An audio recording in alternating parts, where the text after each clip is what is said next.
ನಾನು B K Hariprasad ಅವರಿಗೆ ಓದುವ ಅಭ್ಯಾಸ ಇದ್ದರೆ ಗೋಧ್ರಾದಲ್ಲಿ ಯಾರು ಆ ಘಟನೆಯನ್ನು ಮಾಡಿದ್ದು, ಗೋಧ್ರಾದಲ್ಲಿ ರೈಲು ಬಂದು ನಿಂತಾಗ ರೈಲಿನ ಮೇಲೆ ಪೆಟ್ರೋಲನ್ನು ಎರಚಿದ್ಯಾರು, ಸೀಮೆ ಎಣ್ಣೆಯನ್ನು ಎರಚಿದ್ಯಾರು, ಬೆಂಕಿ ಕೊಟ್ಟಿದ್ಯಾರು, ಇದೆಲ್ಲ ಓದುವ ಅಭ್ಯಾಸ ಇದ್ದರೆ ಅದನ್ನು ಓದಿಬಿಟ್ಟು ತಾವೇ ಒಂದು ಪ್ರೆಸ್ ಕಾನ್ಫರೆನ್ಸ್ ಮಾಡಲಿ ಅಂತೇಳಿ ನಾನು ಹೇಳೋದಕ್ಕೆ ಬಯಸ್ತೇನೆ. ಒಂದನೇದು ಅಂದರೆ ಅಲ್ಪಸಂಖ್ಯಾತರು, ಟೆರರಿಸ್ಟ್ಗಳು ಅವತ್ತು ಗೋಧ್ರಾದಲ್ಲಿ ಆ ರೈಲಿಗೆ ಬೆಂಕಿಯನ್ನು ಹಚ್ತಾರೆ. ಅದರ ನಂತರದ ಇತಿಹಾಸ ತಮಗೆಲ್ರಿಗೂ, ಜಗತ್ತಿಗೆ, ದೇಶಕ್ಕೆ ಗೊತ್ತಿದೆ. ಅದೇ ಥರದ ಘಟನೆ ಈಗ ಆಗುತ್ತೆ, ನನಗೆ ಬಲ್ಲ ಮೂಲಗಳಿಂದ ಗೊತ್ತಾಗಿದೆ, ನನಗೆ ಪಕ್ಕಾ ಗೊತ್ತಾಗಿದೆ, ಈ ಥರದ ಘಟನೆ ಆಗತ್ತೆ ಅಂತ ಹೇಳಿದ್ದಾರೆ.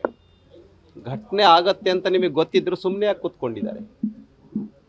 ಯಾರಿಗೆ ತಿಳಿಸ್ಬೇಕು ತಿಳಿಸಿ. ಹೋಮ್ ಮಿನಿಸ್ಟ್ರಿ ತಿಳಿಸ್ತೀರಾ, ಕೇಂದ್ರದಲ್ಲಿ ಪ್ರೈಮ್ ಮಿನಿಸ್ಟ್ರಿ ತಿಳಿಸ್ತೀರಾ, ಬೇಡ ಸ್ಟೇಟಲ್ಲಿ ಮುಖ್ಯಮಂತ್ರಿಗಳಿಗೆ ತಿಳಿಸ್ತೀರಾ, ಹೋಮ್ ಮಿನಿಸ್ಟ್ರಿ ತಿಳಿಸ್ತೀರಾ, ತಿಳಿಸದೆ ಹೋದರೆ ನಿಮ್ಮದು ತಪ್ಪಾಗತ್ತೆ. ಘಟನೆ ಆಗೋದನ್ನು ತಡಿಬೇಕಾಗಿರ್ತಕ್ಕಂಥದ್ದು ನಿಮ್ಮ ನೈತಿಕ ಕರ್ತವ್ಯ.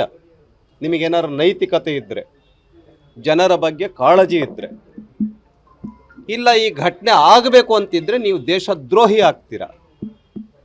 ಹಾಗಾಗಿ ನಾನು ವಿನಂತಿಯನ್ನು ಮಾಡ್ತೇನೆ ಬಿ ಕೆ ಹರಿಪ್ರಸಾದ್ ಅವರಿಗೆ, ಈ ಘಟನೆ ಬಗ್ಗೆ ನಿಮಗೆ ಭಾಳ ಸ್ಪಷ್ಟವಾಗಿರ್ತಕ್ಕಂಥ ಮಾಹಿತಿ, ಪ್ರಯರ್ ಇನ್ಫಾರ್ಮೇಷನ್ ಇದ್ದರೆ ಹೋಗಿ ತಿಳಿಸಿ ಅನ್ನೋದನ್ನು ಹೇಳೋದಕ್ಕೆ ಬಯಸ್ತೀನಿ.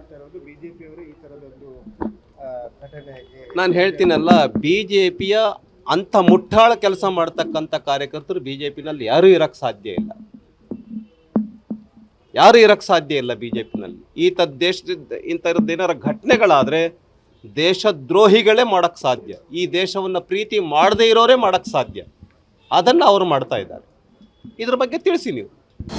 ಅನುಕ್ಷಣದ ಸುದ್ದಿಗಳಿಗಾಗಿ ವಿಸ್ತಾರ ನ್ಯೂಸ್ ಯೂಟ್ಯೂಬ್ ಚಾನೆಲ್ ಸಬ್ಸ್ಕ್ರೈಬ್ ಮಾಡಿ. ಹೊಸ ಸುದ್ದಿಗಳ ನೋಟಿಫಿಕೇಶನ್ಗಾಗಿ ಬೆಲ್ ಐಕಾನ್ ಕ್ಲಿಕ್ ಮಾಡಿ. ಲೇಟೆಸ್ಟ್ ಅಪ್ಡೇಟ್ಸ್ಗಾಗಿ www.vistaranews.com ವೆಬ್ಸೈಟ್ಗೆ ವಿಸಿಟ್ ಮಾಡಿ. ಅಂಗೈಯಲ್ಲೇ ಜಗತ್ತಿನ ಸುದ್ದಿ ತಿಳಿಯಲು ವಿಸ್ತಾರ ನ್ಯೂಸ್ ಕನ್ನಡ ಆಪ್ ಡೌನ್ಲೋಡ್ ಮಾಡಿ.